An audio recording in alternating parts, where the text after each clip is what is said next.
भगवान श्री रामचंद्र जी ने महर्षि बगदालभ्य के आश्रम में पहुंचकर मुनिश्री को प्रणाम किया।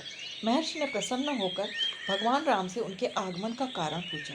तब राम जी बोले, हे ब्रह्मन, मैं लंका पर चढ़ाई करने के उद्देश्य से अपनी सेना सहित यहाँ आया हूँ। हे मुने, अब जिस प्रकार यह समुद्र पार किया जा सके वह उपाय मुझे कृपा करके आप बताइए। तब मुनिश्री ने कहा, हे राम जी, फाल्गुन के कृष्ण पक्ष में विजया नाम की जो एकादशी होती है उसका व्रत करने से निश्चय ही आपकी विजय होगी। दशमी के दिन सोने, चांदी, तांबे अथवा मिट्टी का एक कलश स्थापित कर उस कलश में जल भर के पंच पल्लवों से सुसज्जित करें। कलश में सप्त धान्य और जौ रखकर भगवान नारायण के सुवर्णमय विग्रह की स्थापना करें। फिर एकादशी के दिन प्रातःकाल स्नान कर कलश को पुनः स्थापित करें। माला, चंदन, सुपारी तथा नारियल आदि के द्वारा विशेष रूप से कलश का पूजन कर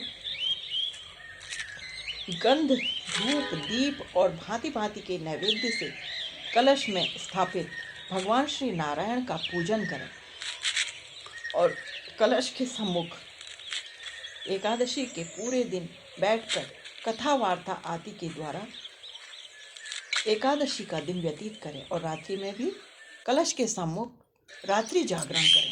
रात्रि जागरण करने के लिए घी की अखंड ज्योत का दीपक जलाकर भगवान श्री नारायण को दीप दान अर्पित करें। फिर द्वादशी के दिन सूर्योदय होने पर उस कलश को जलाशय के समीप नदी, झरने अथवा पोखर तट पर स्थापित कर उसकी विधिवत पूजा कर देव प्रतिमा सहित उस कलश को वेद वेत्ता ब्राह्मण को दान के लिए दे दें। कलश के साथ ही और भी बड़े बड़े दान देने चाहिए और दक्षिणा भी अर्पित करनी चाहिए। हे राम, आप अपने सेनापतियों के साथ इस विधि से प्रयत्न पूर्वक विजय एकादशी का व्रत कीजिए। इससे आपकी विजय होगी, इसमें कोई संदेह नहीं है।